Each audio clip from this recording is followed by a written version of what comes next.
tell us about the 3 T's that your mom taught you. Yes, time, treasure, and talent. Time is the most precious currency. I don't like wasting a second. Treasure, life is filled with it. I view life as a bit of a video game, and it's constantly a treasure hunt, collecting coins and other things. The most valuable asset we have isn't, our money or even our successes. It's ultimately in our skills, in our talents. Those things, we take with us into whatever that next thing is. It's you're ultimately building a toolkit.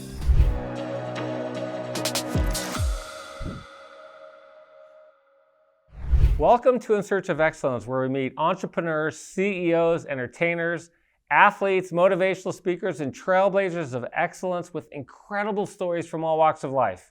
My name is Randall Kaplan. I'm a serial entrepreneur, venture capitalist, and the host of In Search of Excellence, which I started to motivate and inspire us to achieve excellence in all areas of our lives. My guest today is Brock Pierce. Brock is a crypto billionaire who started his career as a childhood actor, who starred in 15 films, including the huge Disney hits The Mighty Ducks 1 and 2. Today, he's a serial entrepreneur and venture capitalist who has been involved in over 100 tech firms, startups, and other companies. And he is also a blockchain evangelist who has pledged to give away billions of dollars during his lifetime. Among many other roles, he is currently the chairman of the Bitcoin Foundation, the largest Bitcoin advocacy organization in the world, and is the founder of Blockchain Capital, one of the first blockchain venture capital funds that recently raised $580 million for their sixth fund. And in 2020, Brock ran for President of the United States as an independent candidate. Brock, I'm super excited for you to be here. Thanks for coming. Welcome to In Search of Excellence. Well, I'm glad to be here, and I don't make it through town all that often. I'm glad you reached out when you did. The odds of me being present are probably like bumping into you in the grocery store. Like we did. For those of you who don't know, great odds. Was it Erewhon 6 weeks ago? And I guess Brock. A little more than a grocery store. And Brock. for those that know, it's the place where you go to the grocery store to hang out, kind of thing. It's that good. It's the best grocery store in the world. It is indeed. So, in fact, I should get them now to sponsor my show. There we go. But let's start at the beginning. You were born in Minnesota. Your dad was a home builder, Jeffrey, and your mom, Lynette, was a disco teacher until she had you at age 20 and then became an evangelist. Can you tell us about your parents and specifically about the 3 T's your mom taught you? Well, yeah. So I'm from Minneapolis, Minnesota. Lots of cold weather and filled with lots of Scandinavians. Whenever we migrated to this region of the world, when we picked up and moved, we could have gone anywhere. Florida, or Southern California is quite nice, but we decided to find the place that most reminded us as home, of home. But yeah, my dad's built, I don't even know, many thousands of homes, and my mother and father had me when they were young, and I come from a long line of ministers on my mother's side. And so, my mother, I grew up in the church. Though as a teenager, she was very into the late 70s disco fever sort of stuff.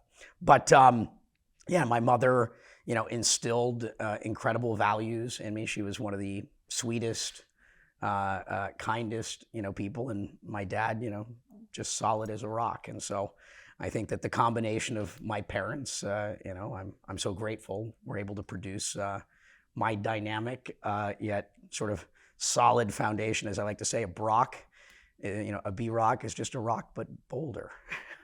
So tell us about the 3 T's that your mom taught you. 3 T's.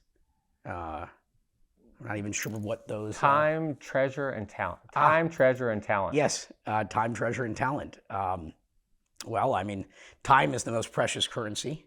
I don't like wasting a second. But treasure, life is filled with it. The endless, pursuit. I live life, and this didn't come so much from my mother, but through my own sort of evolution of these concepts. I view life as a bit of a video game, and it's constantly a treasure hunt, collecting coins and other things. And, talent is the process of, continuing to refine. I started acting at the age of 3, and that wasn't my choosing. I'm sure that was my mother wanting to live vicariously, through the unfulfilled dreams as a result of my being, and some of call it the arts. And so I became the channel to continue to pursue those things. And I feel very blessed. And my mother's no longer with me, and there's not a day that goes by that I don't think about her incredibly kind, and giving nature. So 3.5, you started acting, and the first commercial was "Don't let your babies be cowboys." Yes, it was a KCRW commercial. That's a local station in Minneapolis? Yeah, well, I mean, yeah, radio. But back then, it was radio commercial. Radio was advertising on television, kind of like television would advertise on the internet back in the 90s. It's one of those things that seems, counterintuitive, but, when new emerging technologies occur, you do get these sort of overlap, like, television killed the radio star. And so it was a radio advertisement for television. And yeah, it was the song was "Don't Let Your Babies Grow Up to Be Cowboys." And so my first memory in life took place on that set. That's the first thing I recall. So being under the bright lights and the immense pressure at 3.5, not fully appreciating it but feeling it. A strong need to perform and hit one's marks, which I'm sure has had a lasting impact on my life. You were born a serial entrepreneur. You did a lot of things when you were younger. You had newspaper route, lemonade stands, which you sort of franchised out. You mowed lawns, shoveled driveways. Then you were selling video cliff notes to your classmates as well. So tell us about your entrepreneurial instinct when you first noticed it. And are people who are born with the entrepreneurial gene better entrepreneurs than people who learn it later in life? Well, I think it's whether you were kind of born with the instinct, or it's one that you nurtured and developed, through, tremendous effort. I think innate talent or innate drives come more naturally, right? They're there. But just because it came naturally, if you don't practice, or perfect, that talent, you're not going to become great at it. Just because you kind of have some natural musical skills and you can play by ear, if you don't do it very often, you're never going to become great at it. But innate talent, is obviously a wonderful thing if you have it. But, training and practice makes perfect. So some skills, I think, are hard to learn. Some things, if you don't have an innate ability, it's just going to be very difficult. But I think the entrepreneurial sort of skill is one I think anyone can develop if they're foolish enough. One of the things I say about entrepreneurs is it's one of the things that we do often out of naivety. Because as an entrepreneur, if we knew how difficult, the project was going to be, we probably wouldn't do it, right? I think a lot of the entrepreneurial gift comes from a certain amount of belief in oneself to a point where if, we knew how hard it was actually going to be, we probably wouldn't do it. It's kind of like we look at it, we kind of see an idea, we think we can figure it out, and it's normally multiples, it's much harder than we often think it would be. And I would say that for most of the things I've done, that had I fully known how difficult it would be, I probably wouldn't have done it, which is where I go back to naivety. It's like, oh, yeah, I always think it's going to be easier, and then I learn along the way, oh, I didn't know that. Oh, should have seen that. Had I fully understood the task at hand, I probably would have been reluctant. And so I think that there's a certain amount of almost willingness just to jump in without having, because if we plan too much, we would probably plan to the point that we wouldn't do it. There's a certain amount of, I think, kind of make it up as you go, where you kind of bob and you weave, that I think the entrepreneurial sort of, skill comes from. And then I think probably the most important trait is tenacity, right? It's, you only fail when you quit. And so a part of that is no matter, often as difficult as it might seem, kind of still just getting up the next day and, continuing to chip away at it until you find whatever that next insight is that helps you level up and finally make it to that next milestone that you thought was lower, but the bar turned out to be much higher. And so I think it's something that you can learn. I don't think there's a particular personality. I've seen entrepreneurs come in all varieties. I think that the universal trait that I've found in pretty much every successful entrepreneur is a great work ethic, right? A passion, a tremendous amount of belief in what it is that you're going to do, where you believe enough in yourself and the idea that you work tenaciously at it until you eventually find success, whatever that is. And it may not be the success that you once envisioned, but you built some version of whatever it is that you set out, and that may not even be what you thought you were going to build in the beginning, right? Often as an entrepreneur, what we set out to do and what we end up ultimately building is often quite different, which is the pivot, right? It's, you went going this direction, and along the way, you eventually realize that's not really what it is. The opportunity is something different, but where, we kind of zig and zag until we eventually find some form of success on that journey. And if nothing else, even if we fail, right, the process of learning, right? It's the most valuable asset we have isn't, our money or even our successes. It's ultimately in our skills, in our talents. Those things, we take with us into whatever that next thing is. It's you're ultimately building a toolkit, and so I think the innate talent is obviously a wonderful thing, but you have to practice. And if you're really driven by a strong desire to be an entrepreneur, and in this day and age, that doesn't necessarily mean running a business, right, with a bunch of staff, right, and a bunch of responsibility. It may ultimately be in being a one-man band, a one-person band, which is just saying yes to your individual freedom of being your own boss, whether that means working in the gig economy, whether that's building, your, store using AI and e-commerce and Shopify and, TikToking it right now. It's, taking back the freedom of choosing your own hours, which may end up being more work, ultimately, but, the personal responsibility. And that's, there's an argument that, that's arguably where we're going, right, with artificial intelligence, robotics, and things. The traditional job of 9 to 5 is at risk. How long is it going to take as, we move into a new world where the economy of work changes is, one that I can't tell you exactly, but at the rate that AI is disrupting things, it may come pretty quick. Let's go back. You said a lot of the things there that I think are great and that I want to come back to. One of the first things you said is entrepreneurs are foolish enough to start a business. But yet I look at it a different way. I look at it, there's a big opportunity, it's difficult, so that's exciting to tackle a new challenge. Mm-hmm. You don't really mean that it's foolish to start a new business. I mean, you've started so many businesses in your life. When you see a big problem, don't you say, that's a great opportunity for me to solve something that nobody else has done before? Yeah, it's like the tarot deck. The 0 card is the fool, right?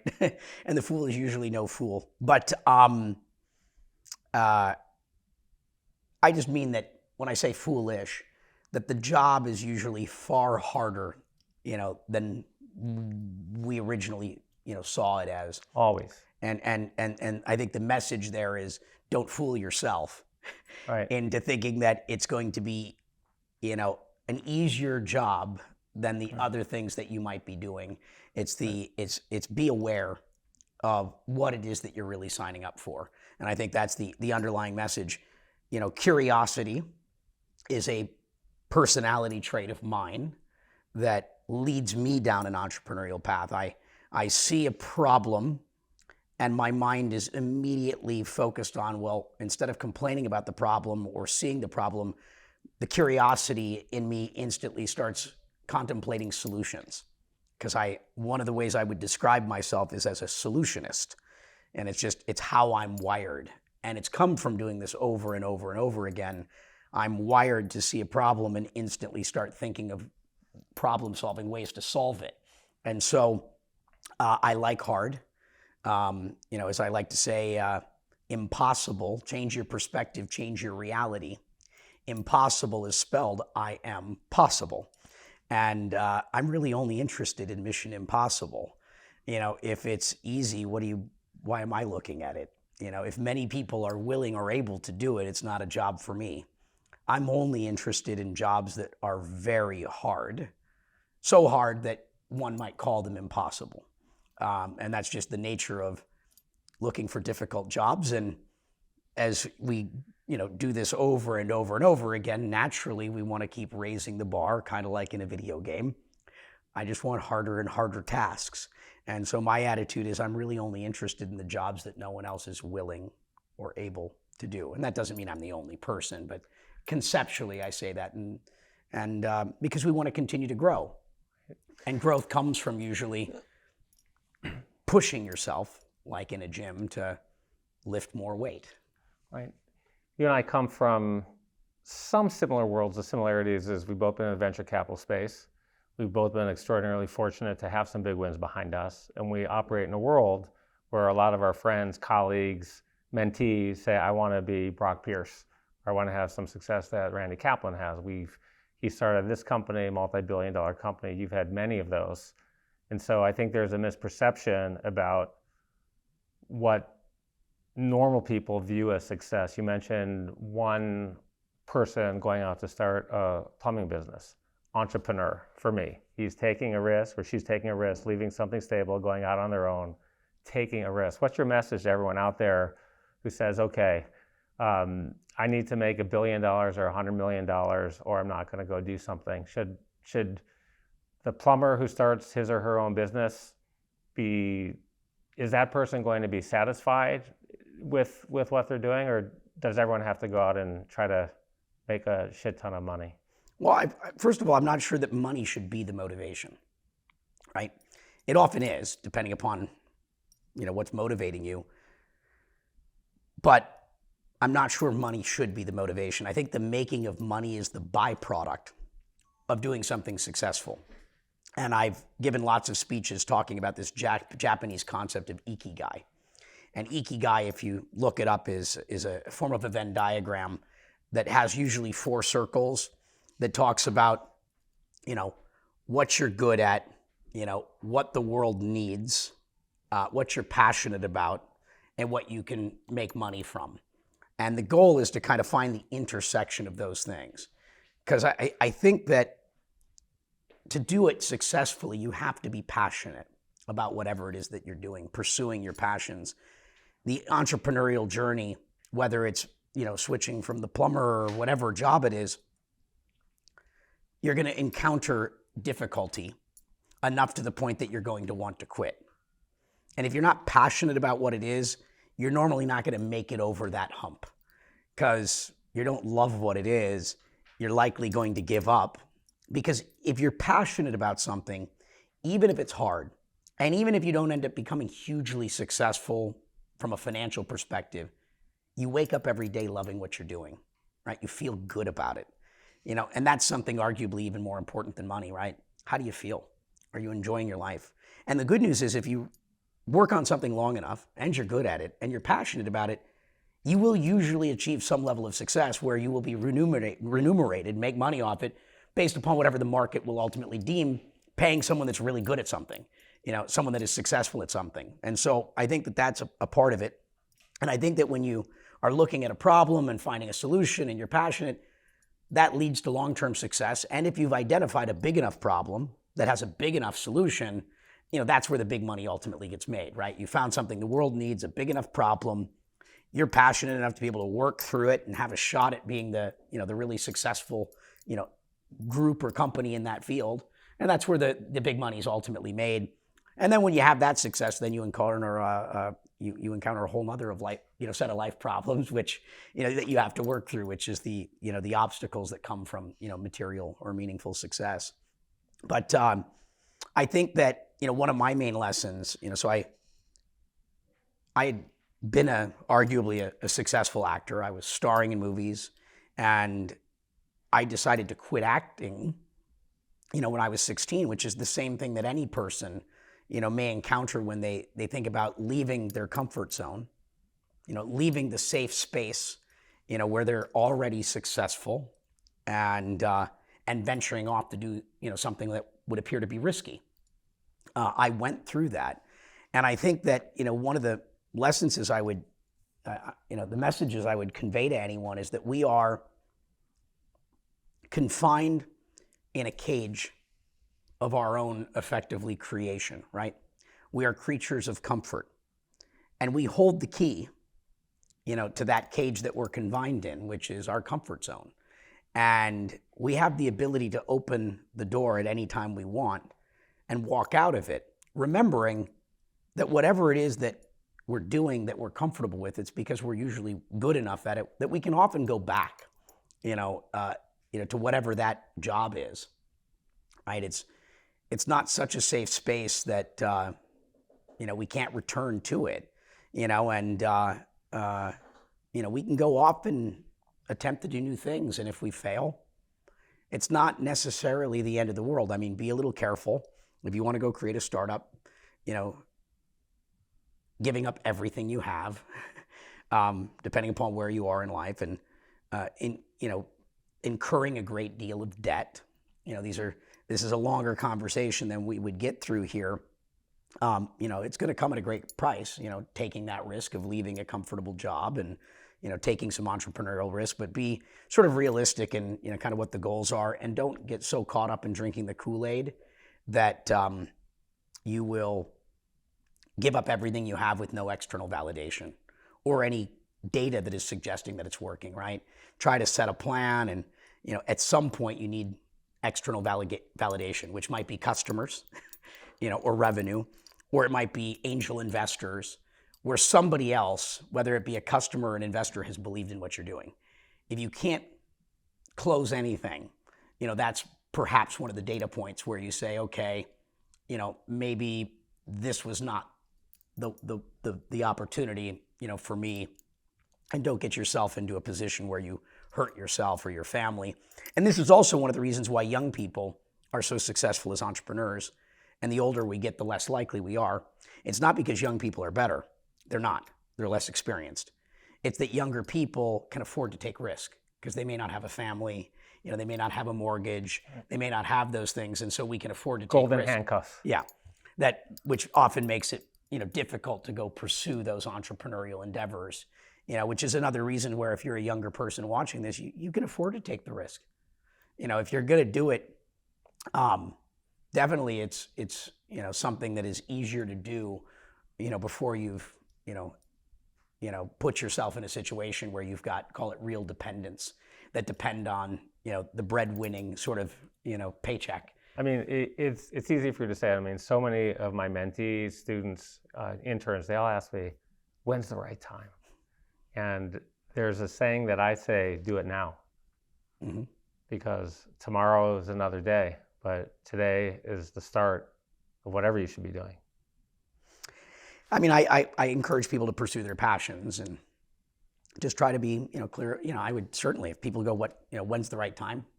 As a general rule of thumb, the only time there is and the best time there is now. You mentioned, we've talked about money. We're going to come back to it as well because it's a theme of business. It's a theme of our output to all the hard work. But you were making a lot of money as a young actor. I mean, Mighty Ducks 1 and 2, those were massive movies. How much were you getting paid at that age? And did you say to yourself, God, I'm going to give up my career at 16 years old? You said you want to be a normal kid again, move back to Minnesota. But did money come into it? Were you making $500,000 a movie at that point? Yeah, I was making, depending upon how long the film shoot was. Back then, movies would shoot for 3 to 6 months. And where my sort of income was, when I quit acting, I was calling $1 million a year sort of actor. I could have conceivably, had I stayed acting, and let's say I continued to be successful, which is, yet to be seen because I didn't pursue.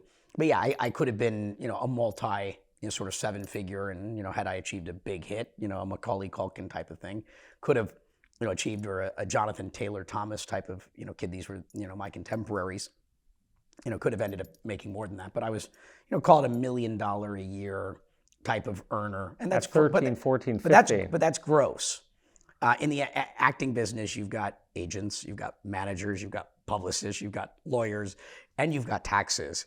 And so, as an actor, let's just say there's many participating in your income stream. So right, we've had people on the show, and I have a lot of friends in the business that ultimately, after you pay everybody, you're basically taking home 36% of the gross. Something like that, yeah. Which is crazy. So that's why I want to give that number. It sounds much better than it is, but those were also 1996.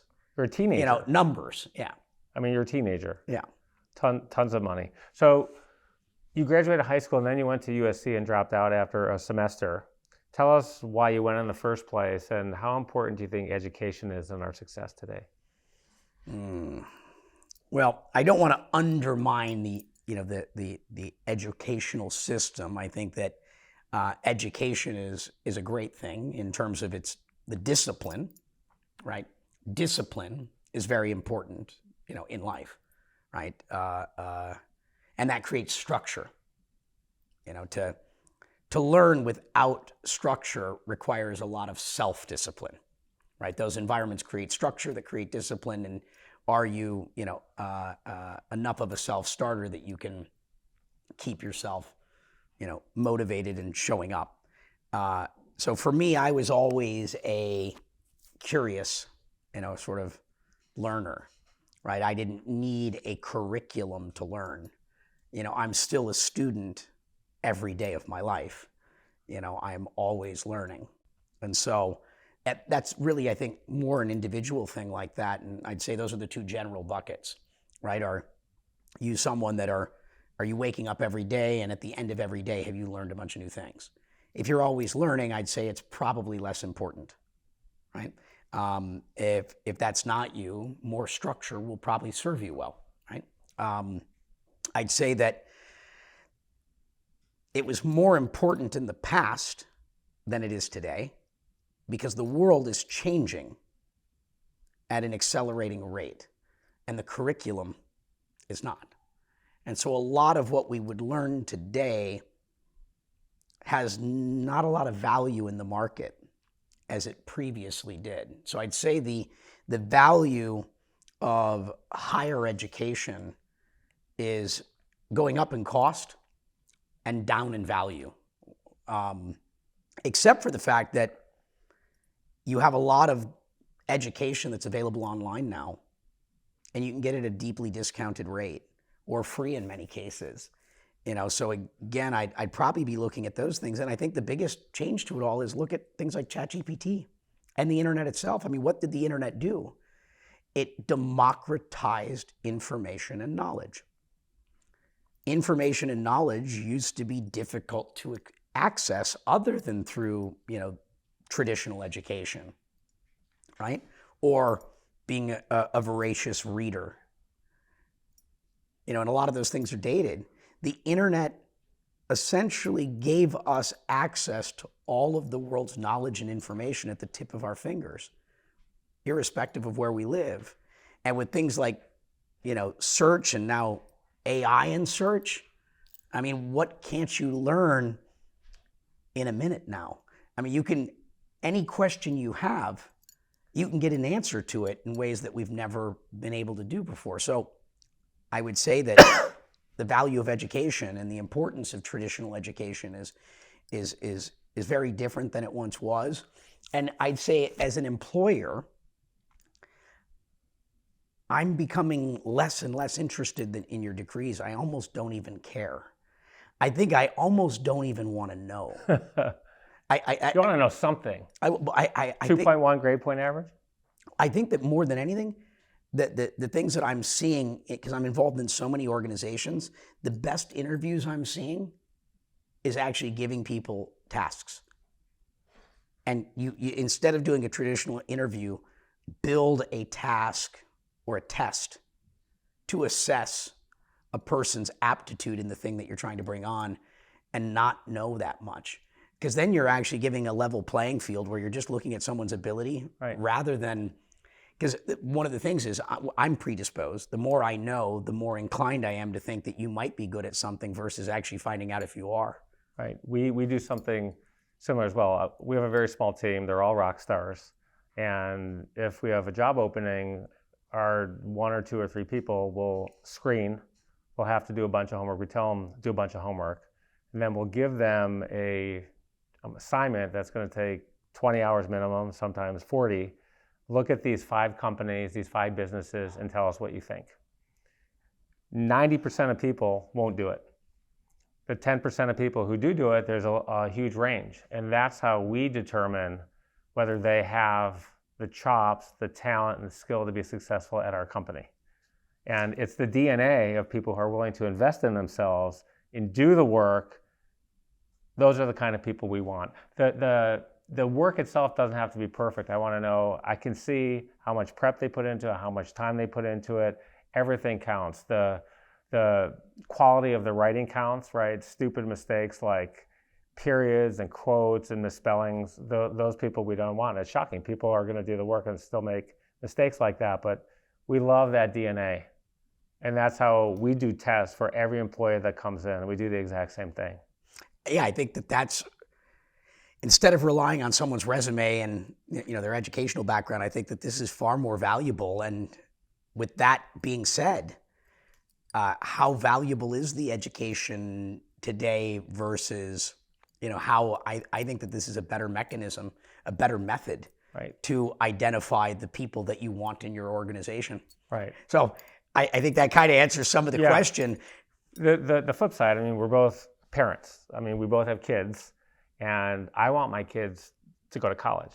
And part of it is to learn and get broad exposure and make friends. But I think the social maturity component of going to college is very important for someone looking at their future. I believe if they have the opportunity, they should go.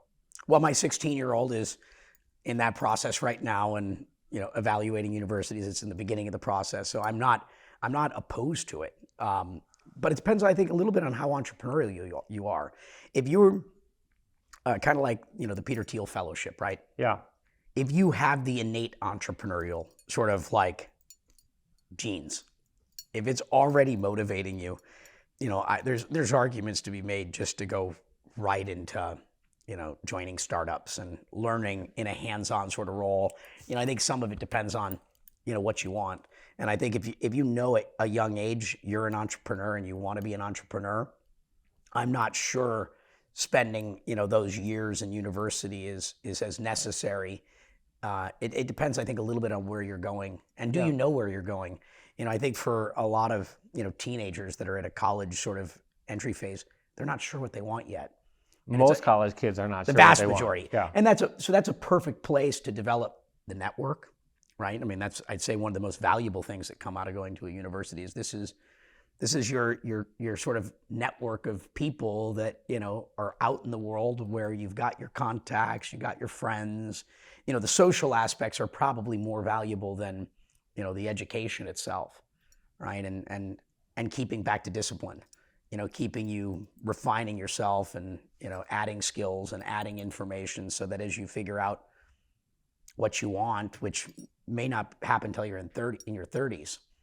I would hope that by the time you're done with your 30s, you've figured that out, because if you haven't, it gets really hard in your 40s, right? But again, I'd say that finding what you're passionate about is probably the most important thing, and figuring that out. Pursue your passions, and they can change. So I also have the DNA. I sold t-shirts in college. I did a variety of different things too. I shoveled snow, I picked weeds, I did all those things, knocking door to door. At some point, I left a secure job at Sun America, working for a Force for 100 person, to start an unfunded, untested technology company in Boston with no CEO and no customers. And we had an investor named Gil Friesen. Our company did well. Company went public on October 29th, 1999, shot up to a $45 billion market cap before the end of the year on $3.2 million of GAAP revenue. And our first angel money was a guy named Gil Friesen. A legend, very famous. And Gil was a record executive, sort of retired. I introduced him to our company. He invested. He made a lot of money. And I remember sitting with him one day, and he got a call from a guy named Mark Collins Rector to invest in a company called Den, of which you were 5% co-founder. Yep. And we're drawing a $250,000 salary. And I remember thinking, get me into that deal, Gil. And even though I had no money, I had a lot of paper wealth which isn't real wealth. There's a difference, and I tell people all the time. I learned that too. Yeah, I mean, man, there's... I was young and more naive at the time to think that it was real. Yeah, I mean, right. The only thing that's real is cash in bank.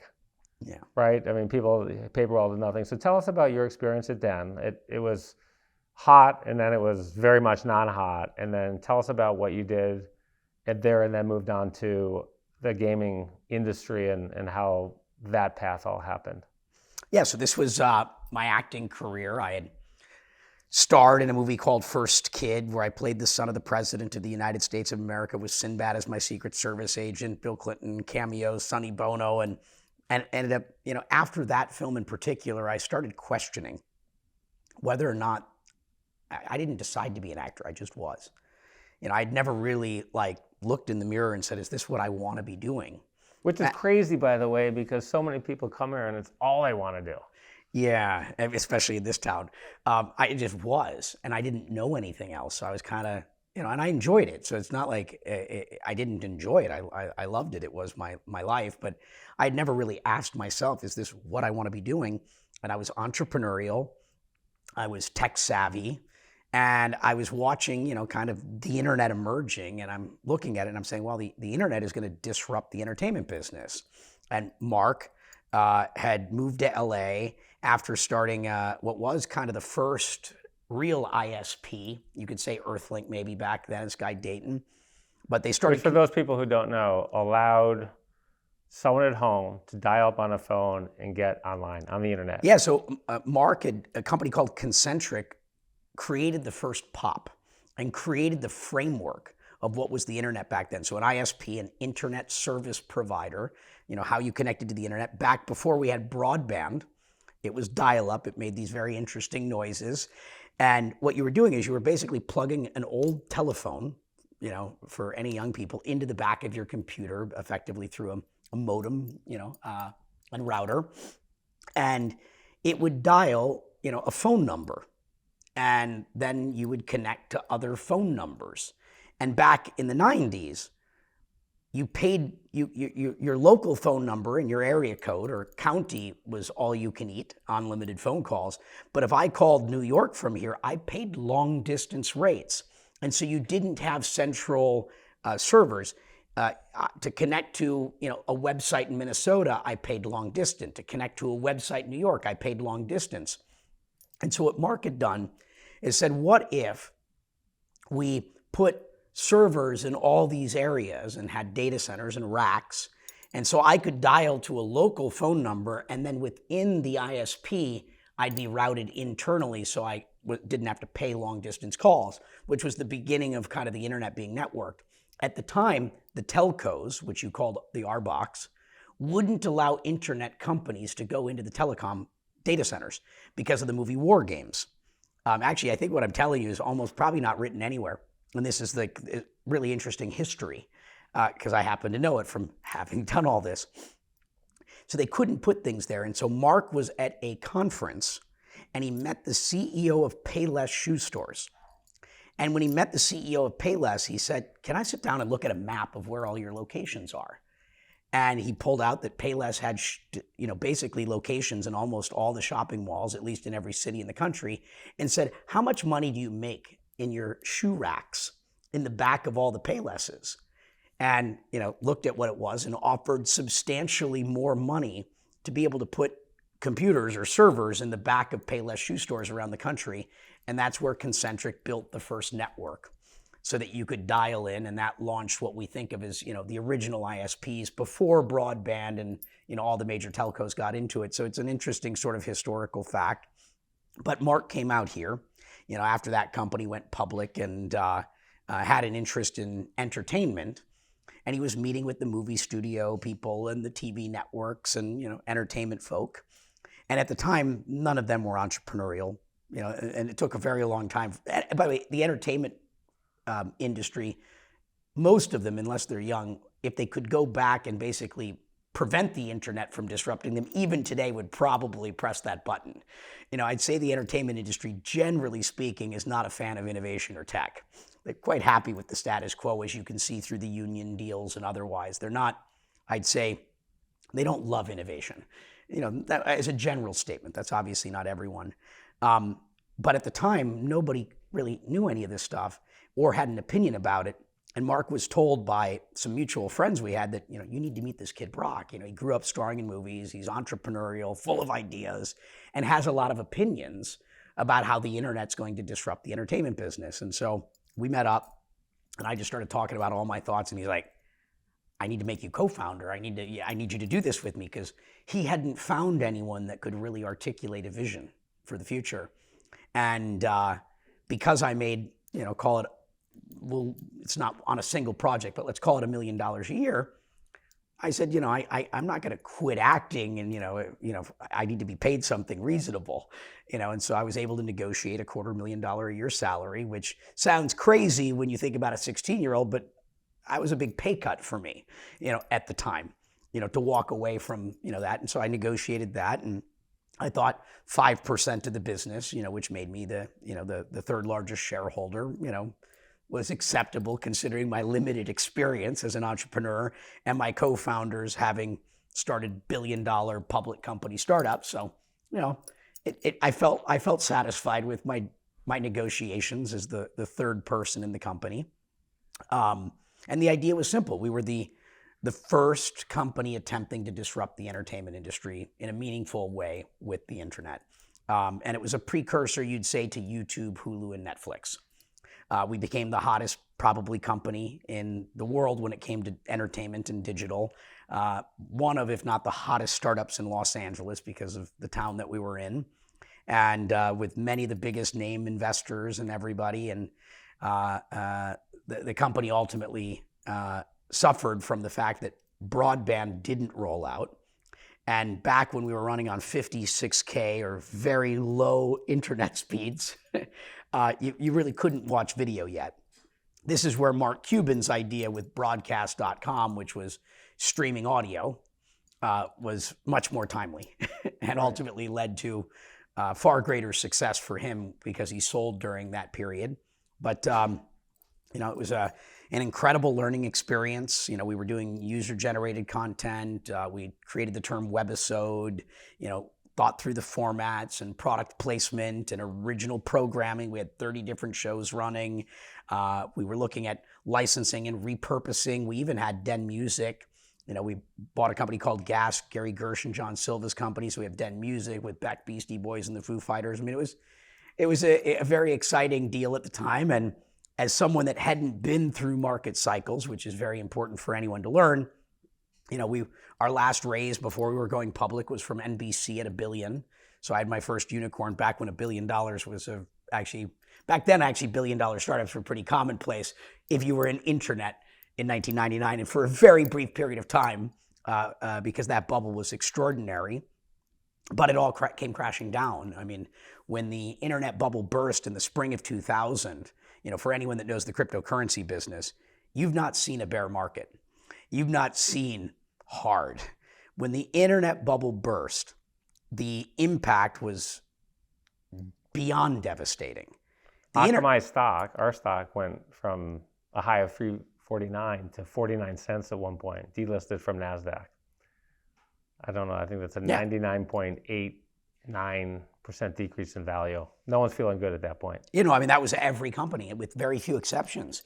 Every business went down 99% to 100, meaning most failed. 99% of businesses failed after that. And even of the public companies, the ones that had real revenues and were profitable, companies like eBay, the public companies that had basically become the category winners, that had meaningful revenue and were profitable.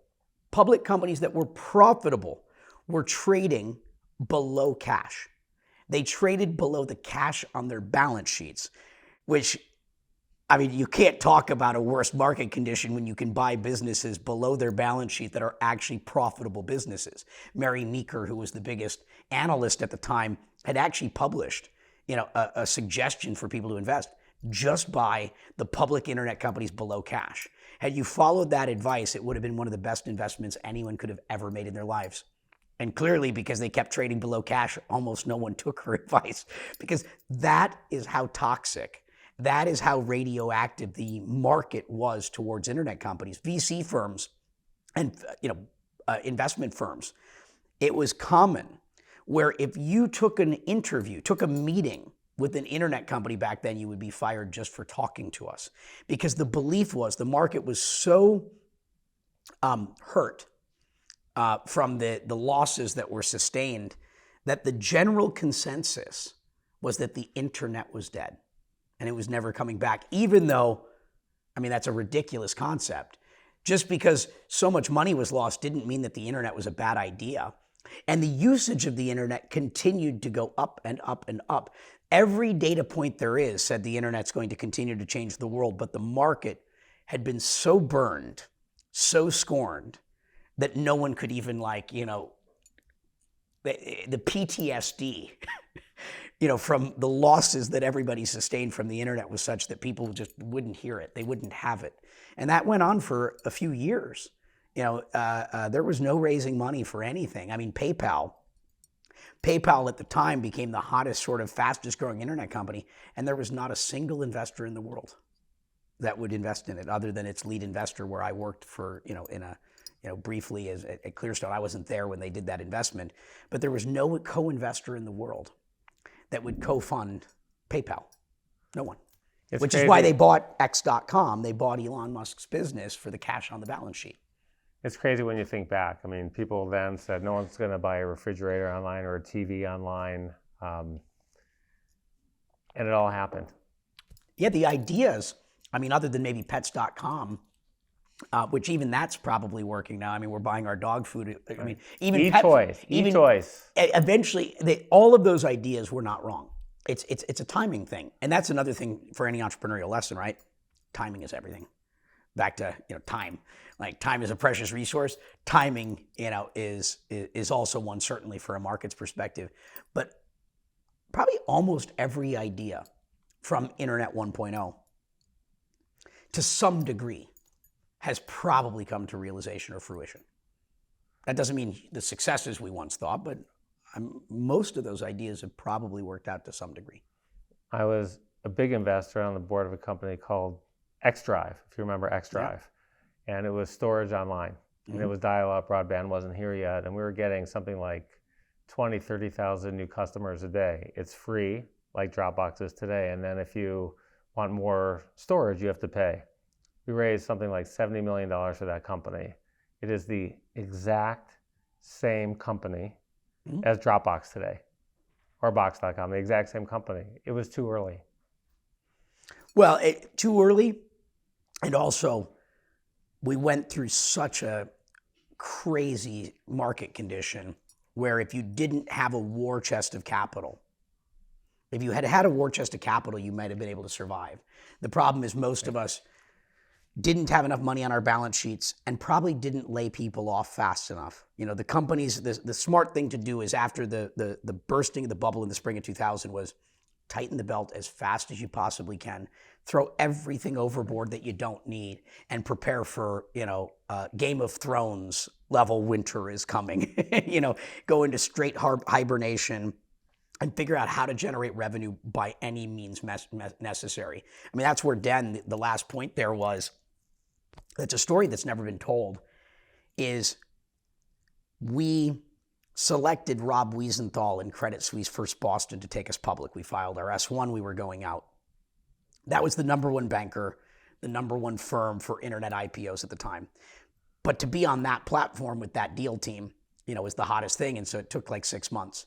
At the time, JP Morgan and a number of the other top firms that we would think of in finance today were desperately trying to take us public, but because they had never had a hot internet deal before. They had never done an internet deal. And so Morgan Stanley was the other one. Yeah. Those two would compete neck and neck for every hot deal. Yeah, it was CSFB and Morgan Stanley at the time. And they had all the hot deals.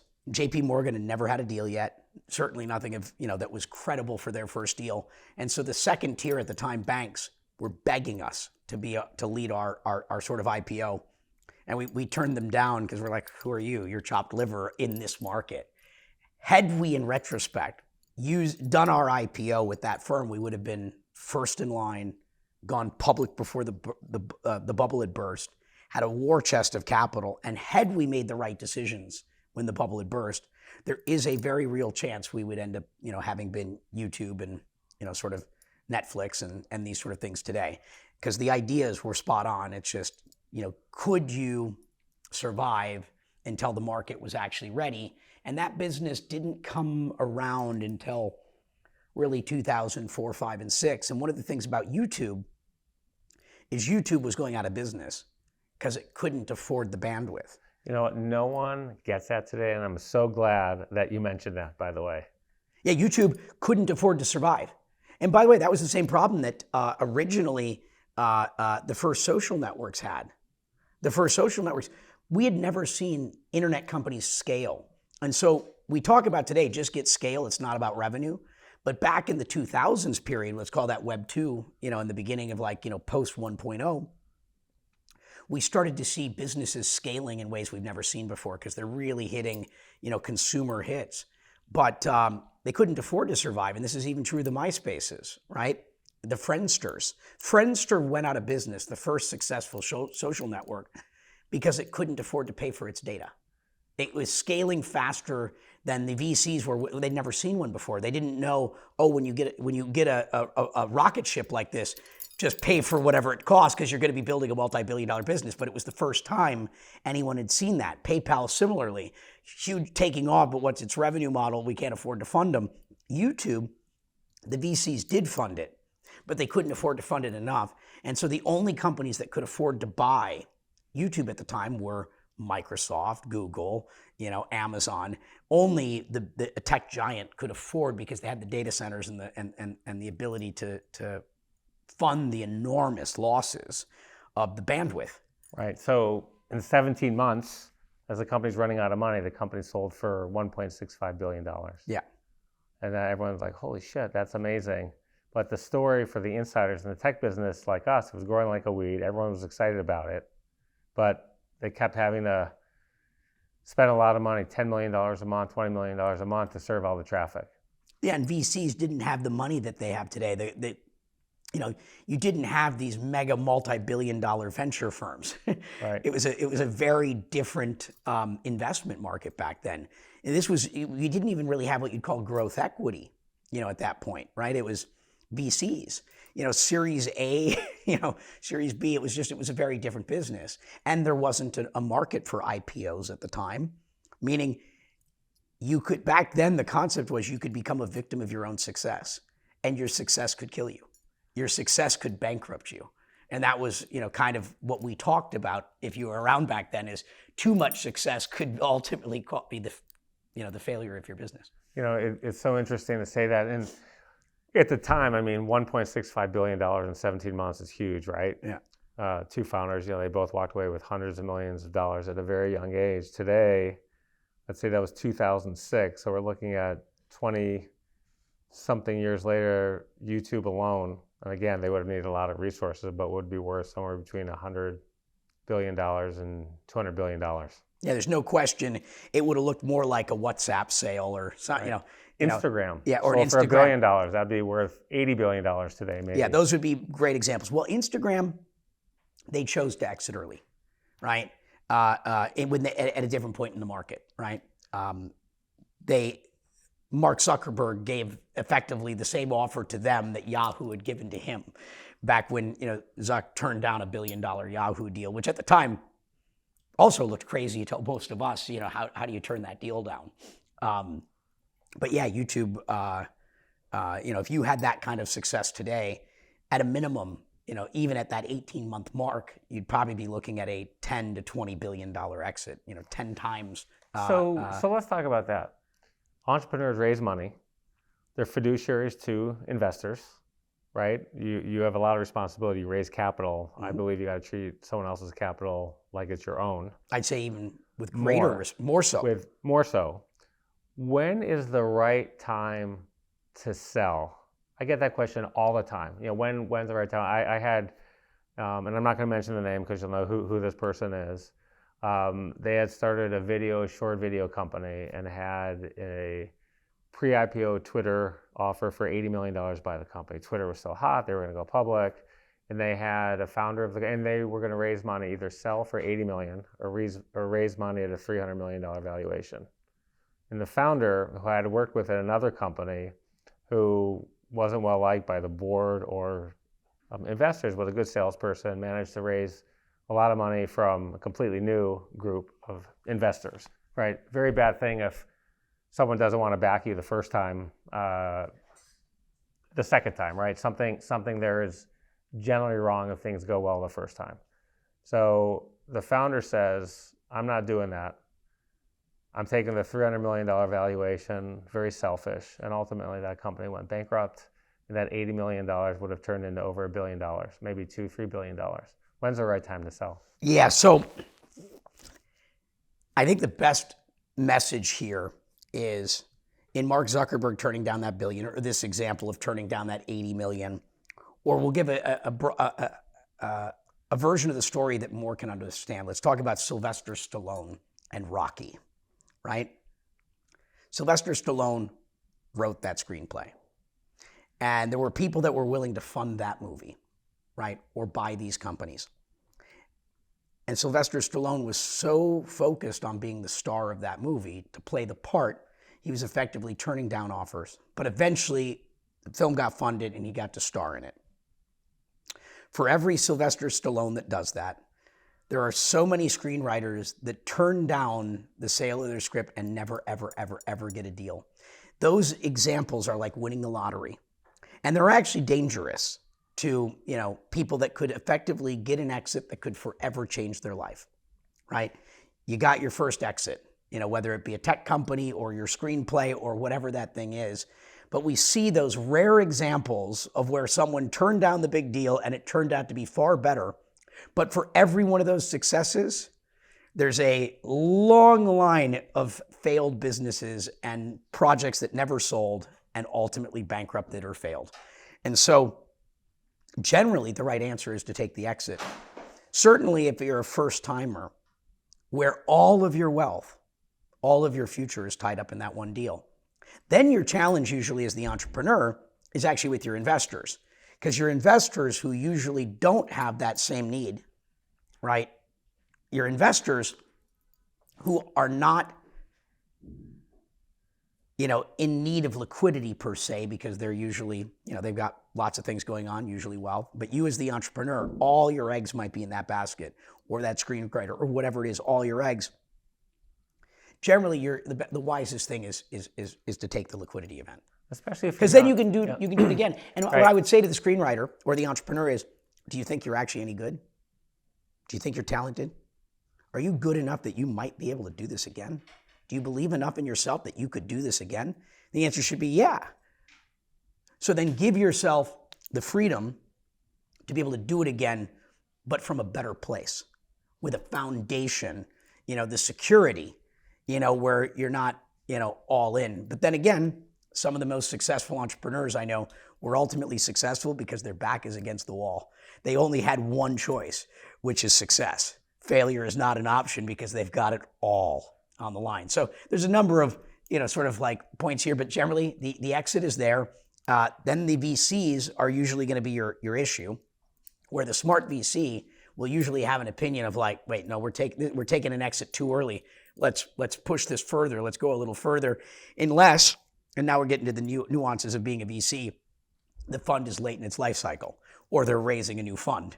And then sometimes the VCs are going to be more willing to take that early exit because they get to do a distribution to their LPs. They get to have a success that will help them raise their next fund, or they're near the end of a fund's life cycle where they're going to have to give it back anyway. So there's some nuances here we could dissect for a while. Right. But the answer is, to an entrepreneur, if all your eggs are in this basket, you should think long and hard and probably do the deal. Because if you're good enough to be able to do it again, it's all good. Especially if you're young. I mean, what people don't realize, I've heard this so many times, the secret to creating great wealth is the value of compounding. So you put away... The eighth wonder of the world. It's the eighth wonder of the world. Yeah. And so people don't get that. You're 20 years old, 30 years old, you have a chance to make a few $1 million, and we know people 10, $50 million at that age. You're set for life, right? You're done. You have the rest of your life to to play with what you do. But on the flip side, every successful company I know in our portfolio at our company has had an opportunity to exit before it does, right? Because great things happen to great companies. Mm-hmm. You're listening to part one of my awesome interview with Brock Pierce, an internet billionaire who once ran for president of the United States in 2020. Be sure to tune in next week to part two of my awesome interview with Brock.